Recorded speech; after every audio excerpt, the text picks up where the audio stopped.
Item and place, performance, ये सब कुछ कैजुअल बातें हैं, इन सबको स्किप करते हुए आप आ जाएं देन पेज नंबर 71 पे। ठीक है, पेज नंबर 71 पे हमारे पास मौजूद है 10.8 डिस्चार्ज बाय इम्पॉसिबिलिटी। ठीक है, हमने वहाँ पे जो है वो 3 पॉइंट पढ़े थे कि किस तरीके से जो है वो एग्रीमेंट कैंसिल हो जाता है हमारे। ठीक है, तो 10 पॉइंट बेसिकली 10 जो है ना पेज नंबर 64 पर, वहाँ पर हमने पहला वाला पॉइंट जो है डिस्चार्ज बाय परफॉर्मेंस वो पढ़ लिया है। दूसरा पॉइंट पढ़ने जा रहे हैं बाय इम्पॉसिबिलिटी ऑफ परफॉर्मेंस, के परफॉर्मेंस जो है वो अब पॉसिबल ना हो तब क्या किया जाएगा। फॉर एग्जांपल मैंने आपको इससे पहले भी कुछ एग्जांपल दी हैं। बेसिकली जो ये एग्रीमेंट है ये तो शुरू से ही वाइड है, ठीक है, जिसमें मैंने आपको एग्जांपल दी थी कि आपने जो है वो फॉर एग्जांपल क्या करना है, एक स्पेस में जाकर जो है वो 1 घंटा बगैर ऑक्सीजन के जो है गुजारना है, या पानी के अंदर 1 घंटा बगैर ऑक्सीजन के गुजारना है, या जो है वो चलती हुई ट्रेन के सामने छलांग लगा के ज़िंदा बचना है। तो ये ऐसे कॉन्ट्रैक्ट्स हैं जो पॉसिबल नहीं है, राइट, इम्पॉसिबल कॉन्ट्रैक्ट्स हैं। ऐसे कॉन्ट्रैक्ट करना ही सिरे से क्या है, वाइड है, यहाँ पर ये बात लिखी हुई भी है, एन एग्रीमेंट। ठीक है, अच्छा जी, डेफिनेशन अगर किसी को चाहिए तो डेफिनेशन वो यहाँ से बासानी जो है वो ये यहाँ से लेके यहाँ तक ले सकता है। नेक्स्ट पेज पर आ जाएंगे तो हमारे पास जो है वो मौजूद है destruction of subject matter. If हमने कॉन्ट्रैक्ट किया है कि हमें ये जहाज़ वहाँ तक लेके जाना है, और जहाज़ जो है वो ले जाने से पहले हमारी जो शिपिंग इंडस्ट्री है तो हम जो है वो क्या कर रहे हैं, एक पानी का जहाज़ यहाँ से लेकर दूसरी जगह लेके जा रहे हैं। वो कॉन्ट्रैक्ट जिस दिन हमें दिया गया उसी दिन खबर मिली कि जहाज़ में लग गई आग, जहाज़ ही जल गया, तो अब उस कबाड़ को ले जाने का कोई फ़ायदा नहीं है। जब वो चीज़ ही तबाह हो गई जिसके लिए हमने कॉन्ट्रैक्ट किया था, जब वो चीज़ ही ख़त्म हो गई तो अब हमारे पास वो कॉन्ट्रैक्ट भी बाकी नहीं रहेगा। ठीक है जी, फिर है non existence of a state of thing necessary for performance. For example अगर हम कहते हैं कि हमें जो है वो रेड डायमंड जो है वो क्या करना है, या फॉर एग्जांपल गोल्ड ज़मीन से निकालना है, या कोई डायमंड ज़मीन से निकालना है, और हमारे पास वो इक्विपमेंट्स जो हैं वो मौजूद नहीं है उसको करने के, या उस काम को करने की जितनी चीज़ें हैं वो हमारे पास मौजूद नहीं हैं। तो इस सिचुएशन में क्या करेंगे हम उस काम को इम्पॉसिबल है करें, मतलब वो पॉसिबिलिटी है ही नहीं उसकी कि क्या वो काम किया जाए जब तक उसके लिए रिक्वायर्ड मशीनरी अवेलेबल ना हो। इफ़ परचेज़ कर सकते हैं तो ठीक है, इफ़ वो मशीन जो है वो परचेजेबल नहीं है उसको काम को करने के लिए, देन आपका कॉन्ट्रैक्ट है वो क्या हो जाएगा, वाइड हो जाएगा।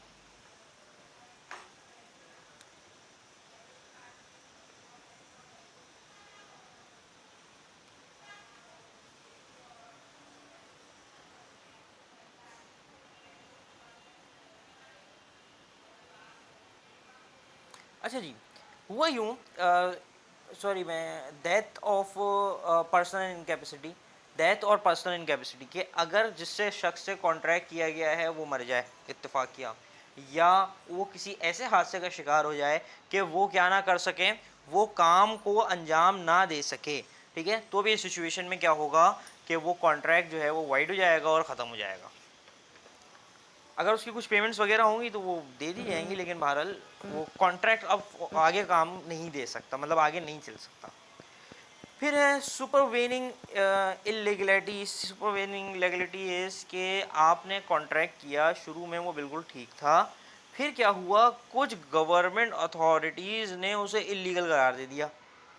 ठीक है, शुरू में तो वो लीगल था, काम हो सकता था, फिर क्या हुआ, ऑल्ट्रेशन से चेंज कर लॉ में क्या कर लिया गया, उस काम को गैर कानूनी करार दे दिया गया। इस सिचुएशन में क्या हुआ कि अब उस कॉन्ट्रैक्ट को करना क्या हो गया, इम्पॉसिबल हो गया। इस सिचुएशन में क्या किया जाएगा, ये कॉन्ट्रैक्ट भी आपका डिस्चार्ज हो जाएगा। फिर है डिक्लेरेशन ऑफ वॉर। आपने कॉन्ट्रैक्ट किया हुआ है, हम फॉर एग्जांपल यूक्रेन में हैं और यूक्रेन और रशिया का कॉन्ट्रैक्ट है कि हम जो है वो आपस में तिजारत करेंगे, और आपस में दोनों में जंग शुरू हो गई, पाकिस्तान और इंडिया में जंग शुरू हो गई, अल्लाह ना करे। इन सिचुएशन में क्या होगा कि हमारा जो कॉन्ट्रैक्ट है वो वहीं क्या हो जाएगा, रुक जाएगा, और आगे जितनी भी उसकी कंसाइनमेंट वगैरह है या पेमेंट्स वगैरह हैं वो नहीं होगी। ड्यूरिंग द वॉर तमाम कॉन्ट्रैक्ट जो हैं वो क्या हो जाते हैं, इम्पॉसिबल हो जाते हैं और डिस्चार्ज हो जाते हैं। cases which are not covered by the doctrine of supervening impossibilities, supervening changes of situation, ठीक है। अगर सिचुएशन तब्दील होगी तो क्या तरीक़ेकार अप्लाई हो सकता है, किस तरीके से काम किया जाएगा। डिफ़िकल्टी ऑफ परफॉर्मेंस, कि क्या होगा कि एक्सपेंस बढ़ जाएगा, प्रॉफिटेबिलिटी कम हो जाएगी और मुश्किल हो जाएगा क्या अगर वो बाद में तब्दील कर दिया गया किसी भी सूरत में, ठीक है। रिलायंस ऑन थर्ड पर्सन, ये सारी बातें किस पे रिलाई करती है, किसी थर्ड पर्सन पे रिलाई करती हैं कि वो काम करेगा या उसके तहत जो है ये काम होगा। पार्शली इम्पॉसिबल है और पार्शली पॉसिबल भी है, ठीक है। इम्पॉसिबल इन सेंस में कि लेजिस्लेशन जो है वो उसके हक में भी हो सकती है और उसके ख़िलाफ़ भी हो सकती है। Strike out and civil disturbance के फॉर एग्जांपल अगर कानूनी तौर पर उसको मना कर दिया गया अगर किसी चीज़ को, तो और आप उसको करेंगे तो सिविल डिस्टर्बेंस, लड़ाई झगड़ा, फसादात, इस तरह की चीज़ें भी फेस करनी पड़ सकती हैं। फॉर एग्ज़ाम्पल चलते हुए काम को अगर बंद कर दिया जाएगा तो आवाम सड़कों पे आ जाएगी कि फॉर एग्ज़ाम्पल आपने जो है वो प्राइवेट स्कूल्स को कहा कि भैया प्राइवेट स्कूल काम नहीं करेंगे, ठीक है। तो ये सिविल डिस्टर्बेंस क्रिएट हो जाएगी, अचानक से जो है लोग फड्डे करने और लड़ाइयाँ करने और रोडों पर उतर आएंगे, ठीक है। आपने बहुत बड़े तादाद में क्या कर दी, अनएम्प्लॉयमेंट कर दी। अच्छा, फिर हमारे पास आता है 10.10 डिस्चार्ज बाय द एग्रीमेंट, कि अपनी मर्जी से क्या कर रहे हैं, एग्रीमेंट के तहत, नए एग्रीमेंट के तहत क्या किया जाएगा, इसको ख़त्म कर दिया जाएगा एग्रीमेंट, ठीक है जी। नंबर 1 नोवेशन, नोवेशन में हमने जो है वो बात की थी, पेज नंबर 73 पर जो है वो नोवेशन मौजूद है। हमने इस बारे में बात की थी कि हमारे पास जो हैं वो कुछ लोग हैं, ठीक है।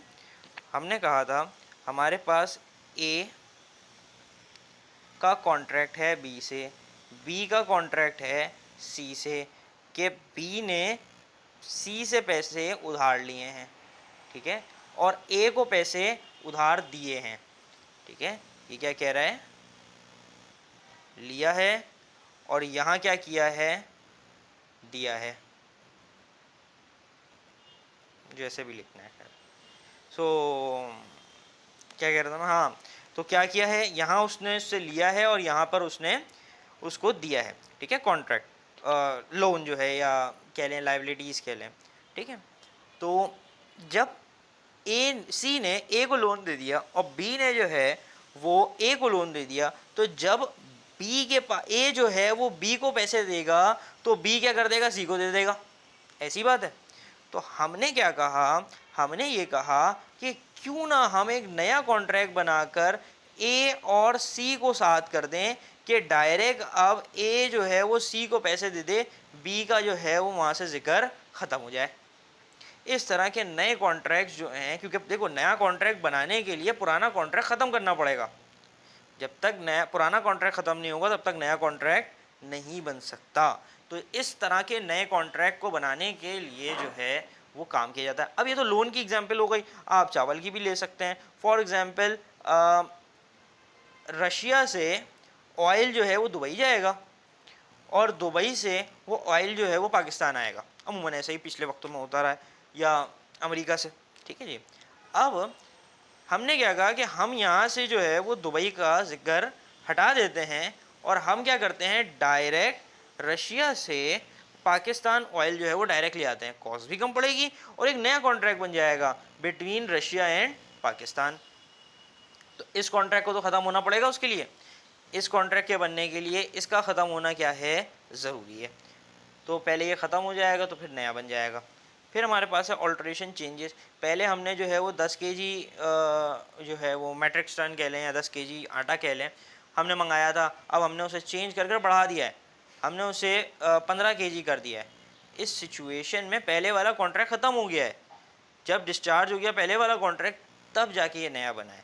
तो ये भी किस में आता है, डिस्चार्ज एग्रीमेंट में आता है, जब नए कॉन्ट्रैक्ट बन रहे हैं उस वजह से पुराने ख़त्म हो जाएं।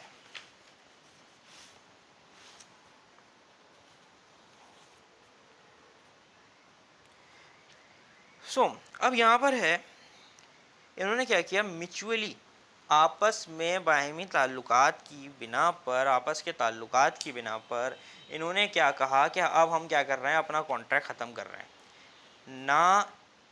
पॉइंट ये रिसेशन में ए ने ना गुड्स सप्लाई किए, बी ने ना पेमेंट की। ये दोनों काम होने से पहले क्या कर दिया गया, दोनों ने कहा कि भाई हम ना हम पैसे दे रहे हैं ना हम जो है वो आटा ले रहे हैं, चावल ले रहे हैं, आप क्या करें कॉन्ट्रैक्ट ख़त्म कर लें। तो दोनों ने जो है वो म्यूचुअल अंडरस्टैंडिंग से क्या कर लिया, कॉन्ट्रैक्ट ख़त्म कर लिया। फिर है हमारे पास रिमीजन। रिमीजन है कॉन्ट्रैक्ट से कम अमाउंट चार्ज कर लेना। बेसिकली देखें, आपने फॉर एग्जांपल कॉन्ट्रैक्ट किया है 45,000 रुपये का, ठीक है, आप 50,000 नहीं मांग सकते क्योंकि ज़्यादा मांग रहे हैं, कोई नहीं देगा आपको, कभी नहीं देगा, ज़्यादा पैसे तो कभी भी नहीं देगा। आप बोलें कि यार 45 नहीं, तुम एक काम करो 40,000 दे दो, लोग खुशी खुशी मान जाएंगे। भाई कम पैसे देने के लिए तो लोग तो हमेशा राज़ी, ऐसी बात है। तो अब क्या करा जाएगा, लोग कहेंगे कि हाँ भाई हम राज़ी हैं, दे दो हमें 40,000, 45,000 का सामान जिसका हमने कॉन्ट्रैक्ट किया था तुम हमें 40 में दे दो। तो क्या किए जा रहे हैं, पैसे 5,000 रुपये कम दिए जा रहे हैं। अब ये जो कम पैसे हैं, अब इस कम पहले कॉन्ट्रैक्ट तो 45,000 का है ना, लेकिन आपने क्या किया, अपनी म्यूचुअल अंडरस्टैंडिंग के थ्रू उस कॉन्ट्रैक्ट को क्या कर लिया, एंड कर लिया। अच्छा जी, वेवर। वेव्स बेसिकली क्या है हमारे पास कि आपके पास कंडीशन थी, 1 कंडीशन एंड 2 कंडीशन, कि आपने एक ट्रायल जो है वो अपनी सिंगिंग का देना है, ठीक है। दूसरी थी कि आपने जो है वो स्टेज परफॉर्मेंस करनी है, ठीक है। आप ट्रायल पे नहीं आए, आपने कॉन्ट्रैक्ट की एक शर्त जो है वो कॉन्ट्रैक्ट का एक पार्ट जो है वो तोड़ दिया, कॉन्ट्रैक्ट ब्रीच हो चुका। लेकिन जो ऑर्गेनाइजर्स थे उन्होंने क्या कहा, चलो छोड़ दी ना, कोई मसला नहीं सर, आप जो है ना वो स्टेज वाले दिन आ जाइएगा। फॉर एग्जांपल ये जो सिंगर हैं ये आतिफ असलम है, ठीक है, बहुत मशहूर है, ठीक है। फिर इनके पास जो है वो एक्सपीरियंस बहुत ज़्यादा है अपनी इंडस्ट्री का। तो क्या किया गया कि भाई हाँ भाई यकीन है अगर ट्रायल पे नहीं भी आए तो भी हमें पता है कि यार वो बंदा अच्छा गा लेता है, राइट। तो हम क्या करेंगे, उसको ट्रायल पर फिर उस कंडीशन को क्या कर देंगे, छोड़ देंगे।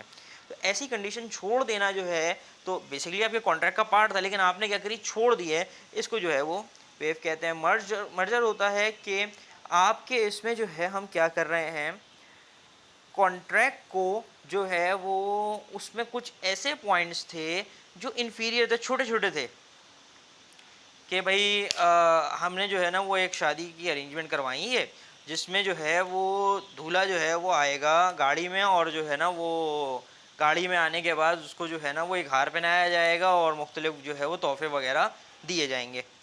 ऑर्गेनाइज़र ने क्या किया, ऑर्गेनाइज़र ने वो हार वाला पार्टी गोल कर दिया कि वो गाड़ी में आएगा और उसे हार और गिफ्ट पहनाएंगे।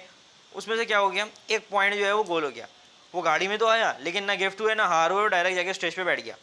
कोई पॉइंट जो है उससे सिरे से मिस कर देना या छोटी छोटी जो पॉइंट्स होते हैं उसे छोड़ देना, वो मर्जर कहलाते हैं, ठीक है। इन बहुत बड़े काम में से आप क्या कर दें, अगर कोई छोटा पार्ट स्किप कर दें, वो क्या कहलाता है, आपका मर्जर कहलाता है, ठीक है।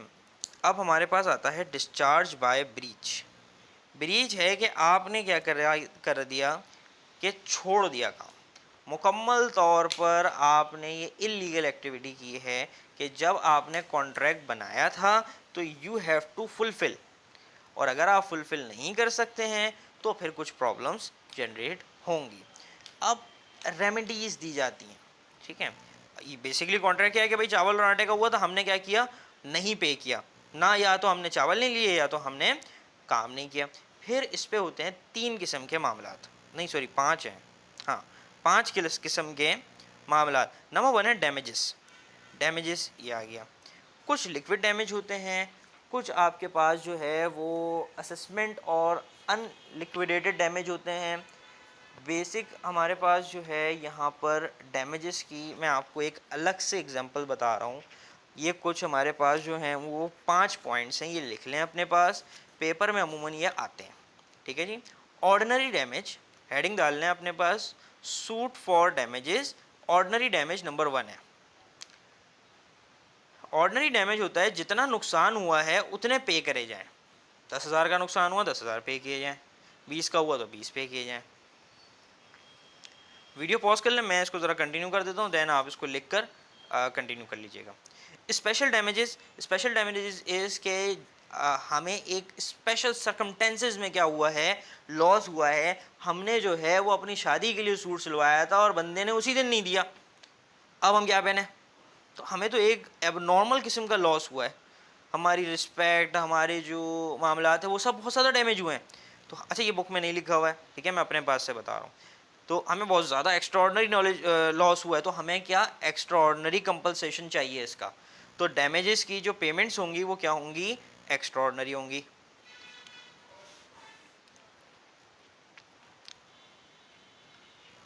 फिर हमारे पास है एग्जाम्पलरी। एग्जाम्पलरी होता है कि कोर्ट किसी को निशाने इबरत बनाने के लिए कि आइंदा ऐसा ना हो। कोर्ट जो है आवाम को या जो भी इंडिविजुअल ने ऐसा कोई काम किया है उसे निशाने इबरत बनाने के लिए कि आइंदा ऐसा कोई काम ना हो, उसको देता है सज़ा, ठीक है। अब वो कोर्ट पे डिपेंड करता है वो क्या सज़ा दे, ठीक है। जब कोर्ट के सामने जो है कोई डैमेजेस आए या जब किसी किस्म की जो है वो इमोशनल हर्ट हो किसी को, या किसी की वजह से, फॉर एग्जांपल चेक डिसऑनर्ड हो गया, आपने चेक भिजवाया था, वो आपने जो है वो फ़लाने को भिजवाया था, फ़लाने के बाद पता चला आपके अकाउंट में तो पैसे ही नहीं है, आपके इमोशंस, आपके जो मामलात हैं वो बहुत ज़्यादा डैमेज हुए। इस किस्म की सिचुएशन में जो है वो बैंक क्या कोर्ट क्या करता है, आपको एक एक्स्ट्रा ऑर्डनरी जो है वो क्या किया जाता है, फ़ाइन किया जाता है, जिसके बाद जो है वो ये मामला ख़त्म होता है, ठीक है जी। तो एग्जाम्पलरी डैमेजेस जो हैं वो नंबर 3 हैं। देन लिक्विडेटेड डैमेज, बुक में भी है liquidated language damage. Liquidated damage ऐसा होता है कि जो कॉन्ट्रैक्ट में पहले से लिखे हुए हों, ठीक है। कि फॉर एग्जांपल लिक्विडेटेड डैमेज ये होता है कि कॉन्ट्रैक्ट में लिखा था अगर आपने ये काम नहीं किया तो आप 10 लाख रुपए देंगे, तो आप 10 लाख रुपए देंगे। अगर कॉन्ट्रैक्ट में लिखा हुआ है 20 लाख देंगे तो 20 लाख देंगे। जो कॉन्ट्रैक्ट में लिखा हुआ है वो फुलफिल किया जाएगा। अच्छा, अनलिक्विडेटेड बता दूं, इसमें है नहीं, आप चाहें तो लिख लें अपने पास, ये 7 पॉइंट हो जाएंगे, ठीक है।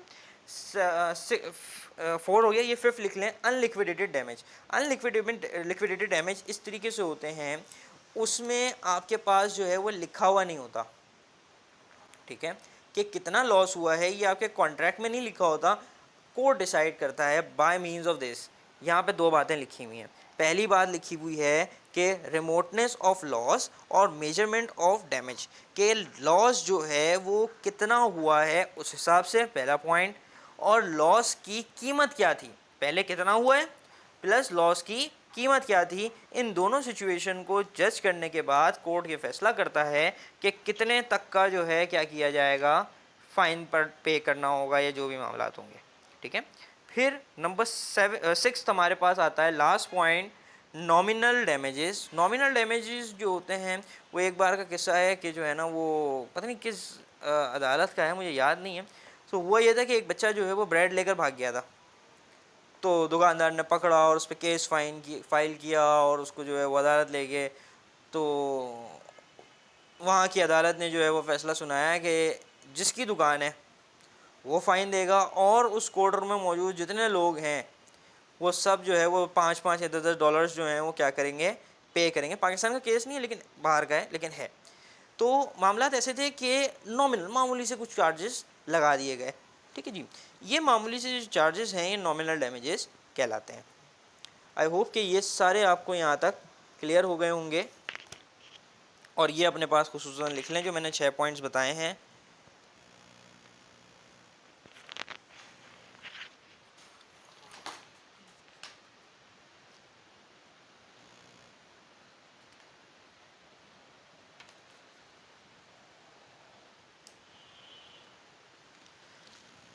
अच्छा, मेजरमेंट ऑफ डैमेजेस के नीचे इन्होंने एग्जांपल लिख दी है यहाँ पे कि किस तरीके से उसको मेजर किया जाएगा। तो बेसिक 2 पॉइंट जो हैं वो यहाँ पे बताए गए हैं। नंबर 1 है कि उस बिल्डिंग को कितने में बनाया गया। फॉर एग्जांपल यहाँ बिल्डिंग की जो है ना वो एग्जांपल दी हुई है, तो बिल्डिंग को कितने में बनाया गया, जितने में बनाया गया वो क्या होंगे, नए डैमेजेस होंगे, वो नए जो हैं वो फ़ाइन होंगे जो डैमेजेस पे किए जाएंगे, ठीक है। दूसरी सिचुएशन ये है जितना ख़राब हुआ है उसको रीबिल्ड करने का जो खर्चा है वो क्या होगा, ठीक है। तो रीबिल्ड करने का जो खर्चा है जो बनता है वो दिया जाए तो वो भी ठीक है, नहीं तो जितने में वो बना था वो पूरी पेमेंट की जाए। ये दो तरीक़ेकार होते हैं मेजरमेंट ऑफ डैमेज के। नीचे उन्होंने जो है वो कुछ एग्जांपल्स लिखी हुई हैं, स्किप करते हुए जो है हम आगे बढ़ते हैं इनको, ताकि ये चैप्टर और ये बुक जो है वो जल्द अज जल्द इख्तिताम पजीर हो। Next we have quantum merits. ये सब एग्जांपल्स हैं ना, ठीक है, बीटीसी और इसकी समरी और ये सब चीज़ें जो हैं हमने पढ़ना है क्वांटम मेरिट्स, ठीक है। क्वांटम मेरिट्स जो है वो यहाँ पर लिखा है, हमने इसकी बात पहले की हुई है, ठीक है। एज मच एज अर्न, कि कम से कम उतना जितना काम जो है वो हो गया हो। फॉर एग्जाम्पल एक इंडिविजुअल ने एक दीवार कलर करी है, आपको उस दीवार की पेमेंट करनी। फॉर एग्जाम्पल एक इंडिविजुअल ने जो है वो क्या किया है, एक कमरा कलर किया है, तो आप उस कमरे के पैसे देंगे उसे। तो जितना काम किया गया है उतने क्या कर दिए जाएं, पेमेंट कर दी जाएं। उसके लिए फिर डैमेजेस आ रहे हैं नीचे, माइनर डैमेज हैं और छोटे मोटे जो हैं वो कुछ चीज़ें हैं, ठीक है।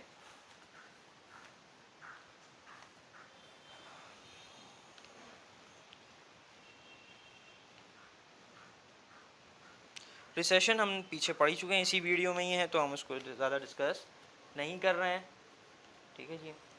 नीचे आ जाते हैं, हमारे पास जो है वो मौजूद है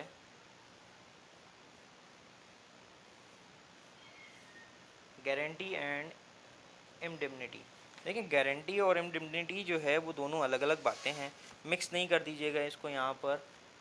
अच्छा, मैं जो पास पेपर के क्वेश्चन आंसर्स हैं, इंपॉर्टेंट क्वेश्चंस हैं, उनको मैं जो हूँ आपके साथ ज़रूर शेयर करूँगा, ठीक है। तो इन्हीं वीडियोस में जो है वो इन द लास्ट मौजूद होंगे।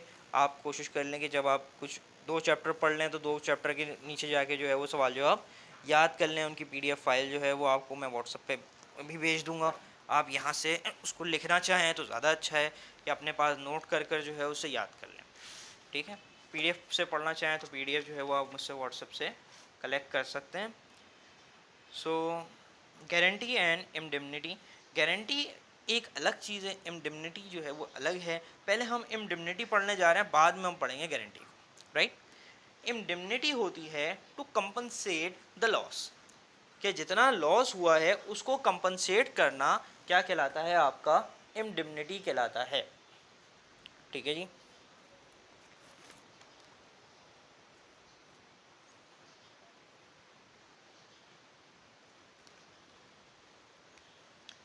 अच्छा, एक है इंडेमनिफाइड, यहीं कहीं जो है ना वो मौजूद होगा, इंडेमनिफाइड और इंडेमनिफायर, ठीक है।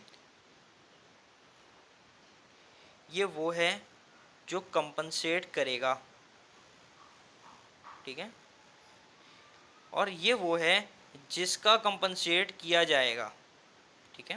मतलब जिसका लॉस हुआ है बेसिकली ना, तो जिसका लॉस हुआ है वो क्या कहलाएगा, इंडेमनिफाइड कहलाएगा, ठीक है। अच्छा जी, अब हमारे पास जो है, अच्छा थ्योरी को पढ़ना चाहें तो पढ़ लीजिएगा। बेसिक आपके पास क्या बता रहे हैं, नीचे एक एग्जांपल भी दी हुई है मिस वाई और मिसेस जेड के बारे में, मिस्टर एक्स भी इन्वॉल्व है इसमें। सो इंडेमनिफाइड में हमारे पास जो है वो क्या होता है कि हम किसी इंडिविजुअल को, फॉर एग्जांपल जो है मैं क्या करने गया हूँ, मैं गाड़ी की एग्जांपल ले लेते हैं। फॉर एग्जांपल मैंने जो है वो अपने शोरूम में, या फॉर एग्जांपल मैं फ़िल्म देखने गया, तो मैंने क्या कर दिया, वहाँ पे अपनी जो है वो गाड़ी पार्क की, और वहाँ से जो है मैंने अपना जो टिकट होता है, जैसे कि गाड़ी टिकट होता है, कार बाइक टिकट होता है, या कार टिकट होते हैं, तो वो मैं लेकर चला गया। मैंने फिल्म देखी और जब मैं रिटर्न आया तो मेरे पास से वो टिकट जो है वो खो गया। जब वो टिकट खो गया तो यकीनन मुझे जो पार्किंग मैनेजर है और पार्किंग के लोग हैं वो मुझे गाड़ी ले जाने नहीं देंगे। मैंने उनको अपने गाड़ी के पेपर्स और मुख्तलिफ़ चीज़ें जो हैं वो क्या कर दी गई, दिखा दी, लेकिन उसके बाद भी वो नहीं दे रहे। तो मैंने एक इंडेमनिटी जो पेपर है वो साइन कर कर उनको दिया, इफ़ इस गाड़ी का एक्चुअल ओनर जो है वो यहाँ आए और इस गाड़ी की मांग करे, ठीक है, तो आप मुझसे जो है ये गाड़ी ले लीजिएगा, जो भी इसकी कंपनसेशन होगी, लॉस की कंपनसेशन होगी, वो मैं भरूंगा। एज अ गारंटर, एक काइंड ऑफ गारंटी है, ठीक है। गारंटी अलग है लेकिन ये मामला एक अलग है। ठीक है।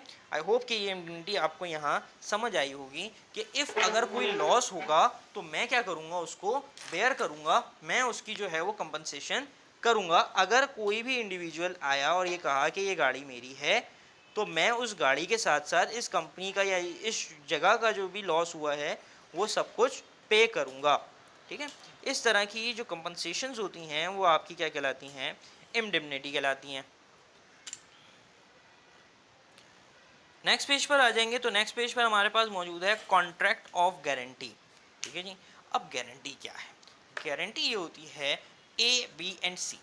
सी है कि मैं ए की गारंटी लेता हूँ, आप उसको ये काम दे दें। Guarantee is a third person. Guarantee कहें या श्योरिटी कहें, दोनों बातें एक ही हैं, राइट। इसको जो है ना वो ट्रायो कॉन्ट्रैक्ट भी कहते हैं। ट्रायो से मुराद है आपका ट्रायंगल। ठीक है। ट्रायो यहाँ इसको इसलिए कहा जाता है क्योंकि यहाँ एक श्योरिटी है, प्रिंसिपल, डेप्टर है और क्रेडिटर है। ठीक है। देखें, आपके पास एक है डेप्टर। डेप्टर वो जिसने उधार लिया है, जिसने उधार लिया है। ठीक है। क्रेडिटर वो जिसने उधार दिया है, राइट। श्योरिटी या गारंटर या गारंटी, ठीक है, जिसने लिए, ये कौन हो गया, थर्ड पर्सन हो गया। कि जिसने कहा कि बी जो है वो पैसे अदा कर देगा, किसको कहा, सी को, यहाँ क्रेडिटर को कहा। ठीक है। कि डी डेप्टर जो है वो क्या कर देगा, पैसे अदा कर देगा, इस बात की गारंटी मैं लेता हूँ। इफ़, भाई इफ़ तो ज़रूर आता है। इफ़ डी भाग गया, डी ने पैसे नहीं दिए, तो गर्दन किसकी फंसेगी, गर्दन फंसेगी श्योरिटी कि बेटा तुमने गारंटी ली है, अब पैसे कौन देगा, तुम दोगे। अब शुरू हो जाओ और उसके पैसे देना शुरू करो। तो अब पैसे इसको देने हैं। ठीक है। तो ये ट्राई कॉन्ट्रैक्ट होता है, इस श्योरिटी एंड अ गारंटी, कि जिसमें जो है कोई इंडिविजुअल जो है वो किसी थर्ड पर्सन की गारंटी लेता है। अब यहाँ पर हमारे पास एक बहुत ज़रूरी पॉइंट आता है। वो पॉइंट है कि इस ट्रायो कॉन्ट्रैक्ट को किया किस किस तरह से जा सकता है। तो यहाँ ये बात मेंशन है कि can be a oral and can be written, लिख कर भी हो सकता है और दूसरे सिचुएशन के तहत आप इसको बाय ओरली भी क्या कर सकते हैं, एक्सेप्ट कर सकते हैं। ठीक है जी। अच्छा, यहाँ भी लिखा हुआ है ये ट्रायंगुलर रिलेशनशिप। ठीक है। ट्रायंगुलर रिलेशनशिप वही है, ये तीनों का कॉन्ट्रैक्ट हो गया। कैसे, एक नज़र और देख लेते हैं कि क्रेडिटर का ताल्लुक किससे है, डेप्टर से है। डेप्टर का, सॉरी, श्योरिटी से ना। क्रेडिटर का ताल्लुक श्योरिटी से, श्योरिटी का ताल्लुक डेप्टर से भी है। ठीक है। और क्योंकि पैसे क्रेडिटर और डेप्टर ने दिए हैं तो तीनों एक दूसरे से क्या हो रहे हैं, इन्वॉल्व हो रहे हैं। इस सिचुएशन में से ट्रायो या ट्रायंगल कॉन्ट्रैक्ट भी कहा जाता है। ठीक है जी।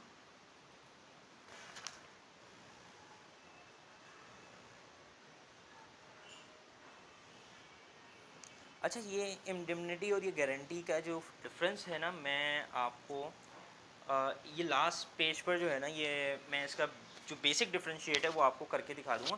वैसे तो मैं यहाँ से नहीं पढ़ रहा हूँ, मेरे पास जो है ये नोट्स मौजूद हैं, इसमें से मैं आपको ये पढ़कर बता देता हूँ इनका जो बेसिक फ़र्क है। ठीक है। In a contract of indemnity there is two parties. Indemnity के कॉन्ट्रैक्ट में दो पार्टी होती हैं। यहाँ पर इंडेमनीफाइड और इंडेमनीफाइड, ठीक है, दो हमने अभी जस्ट पढ़े। ठीक है। फिर यहाँ पर हमारे पास जो है गारंटी है। गारंटी में तीन लोगों ने, अभी जैसे हमने ट्रायो कॉन्ट्रैक्ट के बारे में डिस्कस किया है। ठीक है। इसके गारंटी वाले में कौन कौन होते हैं, श्योरिटी होता है, डेप्टर होता है, क्रेडिटर होता है, तीन लोग होते हैं।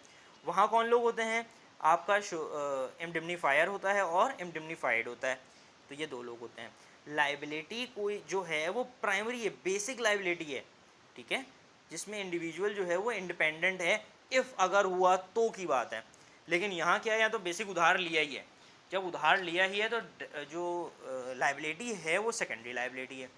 एक फ़र्क ये भी आ गया। इंडेमनीफायर जो है एक प्रॉमिस है।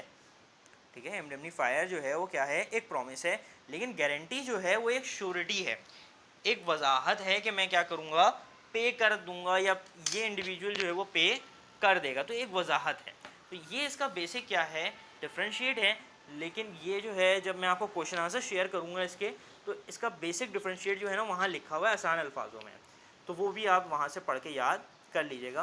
Kind of guarantee, there are basically two type of guarantees. Guarantee की जो दो इकसाम हैं वो एक है स्पेसिफिक गारंटी और एक है कंटिन्यू गारंटी। स्पेसिफिक गारंटी जो है वो क्या है कि एक दफ़ा लिए जाएगी। स्पेसिफिक गारंटी कि मिस्टर अकरम ने क्या किया,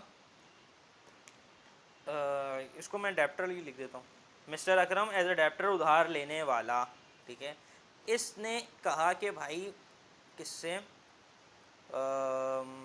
सेकंड पर्सन से जो हमारा है श्योरिटी, कि यार तुम जाओ और तुम जो हो, ये ए है, ये बी है, और इसे मैं कह देता हूँ थर्ड वाले को सी। तुम जाओ सी के पास जो कि कौन है, क्रेडिटर है, ठीक है, उससे कहो कि यार मुझे पैसे दे दे, ए को पैसे दे दे, और ताकि मैं अपना काम कर सकूं। बी गया सी के पास कि भाई मैं गारंटी लेता हूं तुम कर दो। ये क्या है, एक ऑर्डर के लिए क्या है, कॉन्ट्रैक्ट है। एक ऑर्डर के लिए कॉन्ट्रैक्ट जो है, या एक बार लोन लेने का जो कॉन्ट्रैक्ट है, वो क्या कहलाता है, स्पेसिफिक गारंटी, ठीक है। फिर सेकेंडली आपके पास जो आता है वो आता है कंटिन्यू गारंटी। कंटिन्यू गारंटी आपके पास होता है कि क्या हो, एक कॉन्ट्रैक्ट के लिए नहीं है, मुसलसल कॉन्ट्रैक्ट के लिए है। फॉर एग्जांपल यही हमारे पास जो श्योरिटी साहब थे, इन्होंने कहा कि मैं गारंटी लेता हूँ मिस्टर ए जो हैं वो पेमेंट करेंगे, हर दफ़ा पेमेंट करेंगे, तो मिस्टर बी से, ठीक है, कि भाई आप इनसे कॉन्ट्रैक्ट कर लें।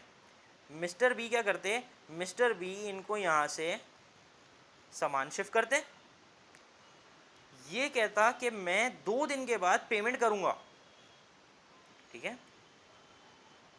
एक सामान आता, ये सामान आ गया, इन्होंने पेमेंट भेज दी, ठीक है।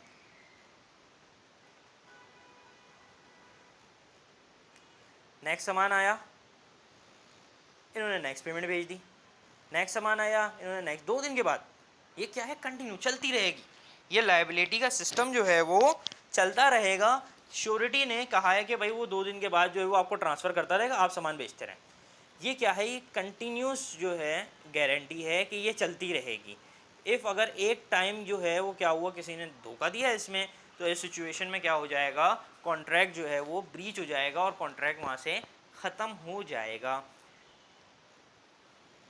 राइट ऑफ श्योरिटी पढ़ने जा रहे हैं कि क्या क्या राइट हैं श्योरिटी के। श्योरिटी वो इंडिविजुअल जिसने जो है वो क्या की है, गारंटी ली है कि हाँ ये बंदा पैसे देगा, ठीक है।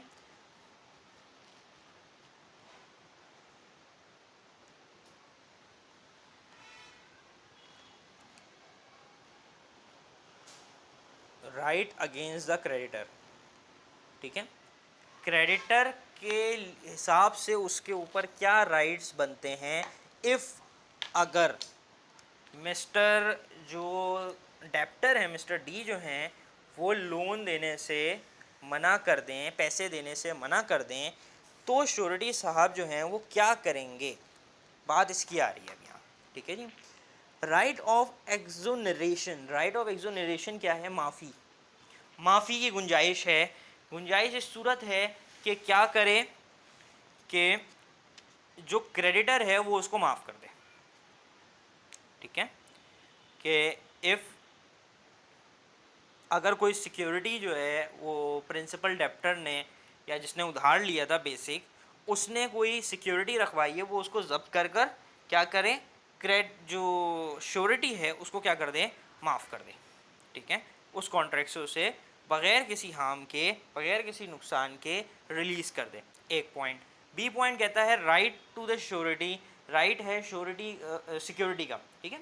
जो भी सिक्योरिटी जो है, अगर जो श्योरिटी है वो पे कर रहा है, यानी जो गारंटर है वो पैसे दे रहा है, तो डेप्टर उधार जिसने लिया था उसने अगर कोई सामान रखवाया है, कोई सिक्योरिटीज़ रखवाई हैं, कोई गोल्ड रखवाया है, तो वो अब किसका हो गया, श्योरिटी का हो गया, क्योंकि उधार तो उसने वापस किया है, तो वो सारे पैसे किसके पास जाएंगे, उसके पास जाएंगे। अच्छा, पहले नुकसान किसका हो रहा था, डेप्टर का हो रहा था। डेप्टर जो है वो श्योरिटी को भी पकड़ेगा, डेप्टर जो है वो क्रेडिटर, नुकसान किसका हो रहा था, क्रेडिटर का हो रहा था। तो क्रेडिटर को, जो क्रेडिटर है वो डेप्टर को भी पकड़ेगा जिसने उधार लिया है, श्योरिटी का भी पकड़ेगा कि जिसने उसकी गारंटी ली थी, दोनों की गर्दन पकड़ेगा। अब जबकि श्योरिटी ने, गारंटर ने क्रेडिटर को पैसे दे दिए, तो अब वो क्रेडिटर बन गया। जब वो क्रेडिटर बन गया तो वो कहेगा कि भाई अब मेरे पैसे मैं डेप्टर से निकलवाऊंगा। तो उसके पास राइट है कि अब वो क्रेडिटर बन गया है, अब वो प्रिंसिपल डेप्टर से क्या करेगा, पैसे जो है वो ले सकता है। राइट, कोई सवाल है यहाँ तक तो कमेंट बॉक्स में पूछ लें, मैं जैसे ही देखूंगा मैं उसका जवाब आप लोगों को ज़रूर दे दूंगा, वरना मुझे व्हाट्सअप कर दें। Right against the principal debtor, के श्योरिटी का क्या राइट है प्रिंसिपल डेप्टर के हिसाब से। अच्छा, subrogation, right of subrogation is to put on the same place या put on the place of another, किसी और की जगह पर आ जाना। कैसे भाई, पहले तो श्योरिटी जो है एक डेप्टर था, एक क्रेडिटर था। श्योरिटी ने क्रेडिटर को सारे पैसे दे दिए, श्योरिटी ने सारे पैसे क्रेडिटर को दे दिए। अब क्रेडिटर का काम यहाँ से ख़त्म हो गया, अब ये खुद किस में तब्दील हो गया, क्रेडिटर में तब्दील हो गया। अब ये इसके गले पड़ेगा, लाओ मुझे पैसे दो मेरे। बस समझ आ रही है यहाँ तक। तो अब सेब्रोगेशन के मायने हैं to put on place of another, किसी और की जगह पर आ जाना। ठीक है, श्योरिटी जो है वो क्या बन जाएगा, क्रेडिटर बन जाएगा।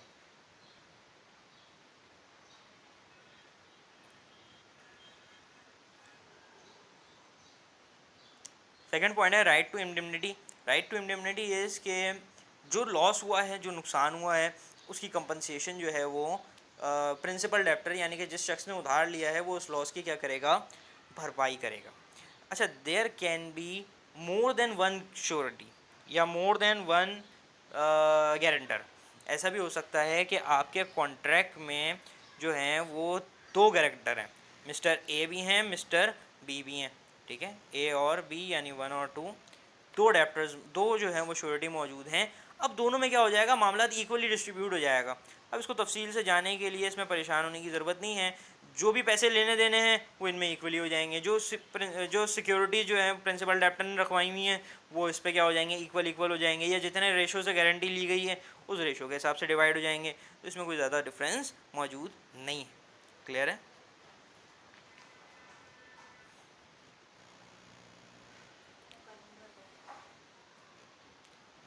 सो नेक्स्ट हमारे पास जो है वो डिस्चार्ज ऑफ श्योरिटी है कि किस तरीके से जो है इंडिविजुअल जो है वो अपनी लॉस से जो है वो डिस्चार्ज हो जाएगा, अपने सारी सिचुएशन से डिस्चार्ज हो जाएगा। यहाँ 1 2 3 4 करके जो है वो कुछ पॉइंट्स लिखे हुए हैं, हम यहाँ से पढ़ने जा रहे हैं। ठीक है, इसको by the revocation of the contract of guarantee, के हमने क्या कहा कि भाई स्पेसिफिक अगर था, ठीक है, हमने दो किस्म के पढ़े, एक है स्पेसिफिक और एक है कंटिन्यूस।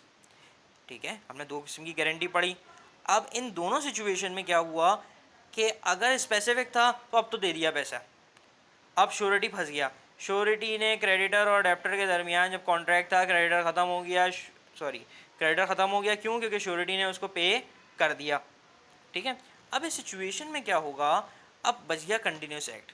कंटिन्यूस एक्ट ने हमने बात की थी, हर 2 महीने, हर 2 दिन में क्या करेगा, पेमेंट करेगा, वो 2 दिन में सामान भेजेगा। अगर उसे फर्स्ट पेमेंट नहीं मिली तो वो आगे का सामान ना भेजे, वहीं क्या हो जाएगा, वो कॉन्ट्रैक्ट रिवोक हो जाएगा, वहीं वो कॉन्ट्रैक्ट रुक जाएगा। यहाँ पर उसकी जो है वो एग्जाम्पल भी मौजूद है। ठीक है, इस पर आप उसको देख सकते हैं, यहाँ पे कहीं है। ठीक है, रिवोकेशन बाय दैट, बंदा ही मर गया तो अब उसके बाद जो है वो कोई श्योरिटी और कोई मामला जो है वो बचता नहीं है। ठीक है, वो तो सिंपल है कि वहाँ से ही ख़त्म हो गया। फिर हमारे पास क्या है, discharge by variation between the creditor and debtor. For example, creditor और डेप्टर की श्योरिटी ली गई थी 10,000 रुपये के लिए। ठीक है, श्योरिटी ली गई थी कितनी, 10,000 रुपये के लिए, लेकिन क्रेडिटर और डेप्टर ने क्या करा, उसको 10,000 की जगह कर लिया 10 लाख रुपये। अब ये इन्होंने अपनी मर्ज़ी से चेंजेस किए ना, तो अब मेरी श्योरिटी ख़त्म हो गई, मेरी गारंटी पहले तक थी, अब मेरी कोई गारंटी नहीं है। ठीक है जी। By the release of debtor, by the release of debtor, creditor ने डेप्टर को कहा जा बेटा तू जी ले अपनी ज़िंदगी, मुझे तुम्हारे पैसे नहीं चाहिए वापस, तुम आज़ाद। 10,000 थे तो 10,000 माफ़, 1 लाख थे तो 1 लाख माफ़, पैसे ही माफ़ कर दिए। अब जब पैसे ही माफ़ कर दिए तो जब डेप्टर के पास कोई उधार नहीं रहा तो श्योरिटी भी बिल्कुल रिलीज़ हो गया। ठीक है। Compromise between the creditor and debtor, ये भी वही सिचुएशन है कि क्या कर दे, दोनों क्या कर लें, कोई कॉम्प्रोमाइज़ कर लें। किस तरीके से कि लायबिलिटी का जो टाइम है उसको तब्दील कर दिया गया, या लायबिलिटी का जो कंडीशन है उसको क्या कर दी गई, तब्दील कर दी गई। इस तरह की कोई भी चेंजेस जो हैं इन दोनों के दरमियान की म्यूचुअल अंडरस्टैंडिंग से भी होंगी तो भी श्योरिटी जो है वो कॉन्ट्रैक्ट से आज़ाद हो जाएगा। सो ये लास्ट टॉपिक पढ़ लें, बेलमेंट और प्लेज जो है वो हम लोग नेक्स्ट टॉपिक में पढ़ेंगे अपना। अच्छा जी, if creditor impair sureties eventually remedy. देखें एग्जांपल दे रहा हूँ, ठीक है, कि हो यूँ रहा है कि मिस्टर ए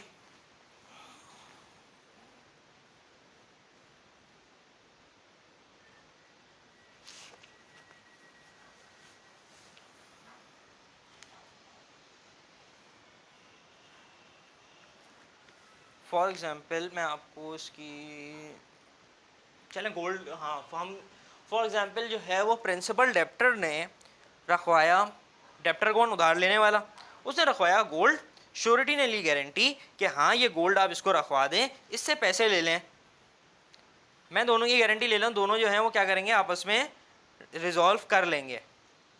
अब हुआ ये, जिसको गोल्ड रखवाया था वो उससे गोल्ड चोरी हो गया, यानी क्रेडिटर से गोल्ड चोरी हो गया, खो गया, कुछ भी हो गया।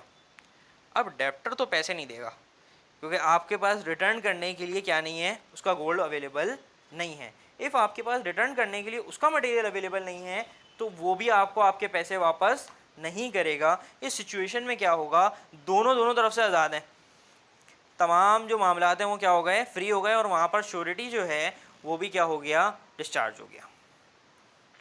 ठीक है जी। अब ये लास्ट पॉइंट हमारे पास इस टॉपिक का, बाय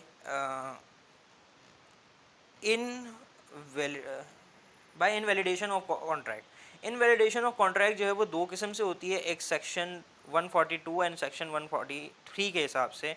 142 और 143 यहाँ पे डिस्क्राइब किया गया by the misrepresentation made by the creditor, के जो उधार देने वाला शख्स है उसकी क्या करी गई, मिस रिप्रेजेंटेशन करी गई, यानी गलत नुमाइंदगी, गलत तरीके से उसको बताया गया।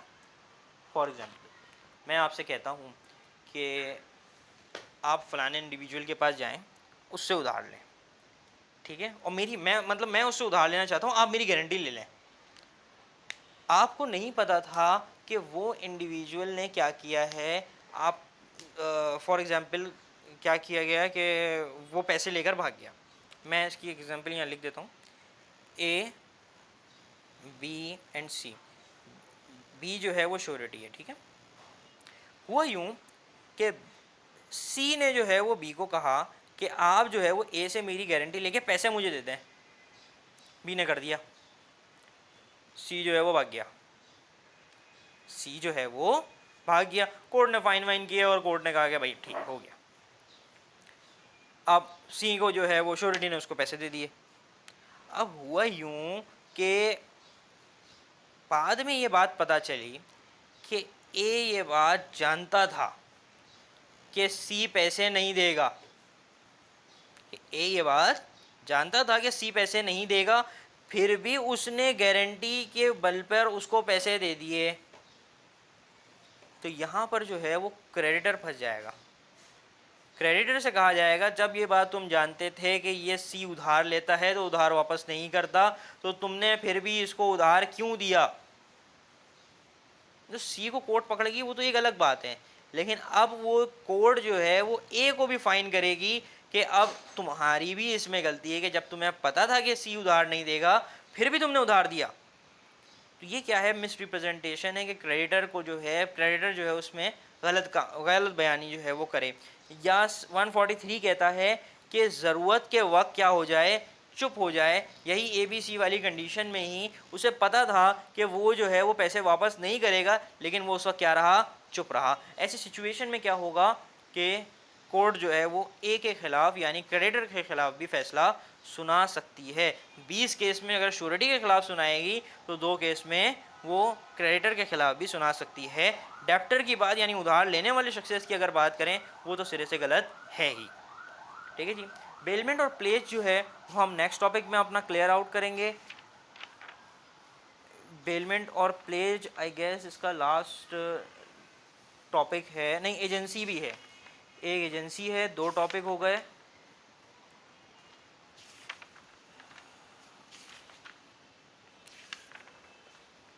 हाँ बेसिकली 3 टॉपिक्स हमारे बाकी हैं, कुछ पेजेस के हैं ये, तो इंशाल्लाह नेक्स्ट वीडियो में जो है हम इसको कवर अप कर लेंगे।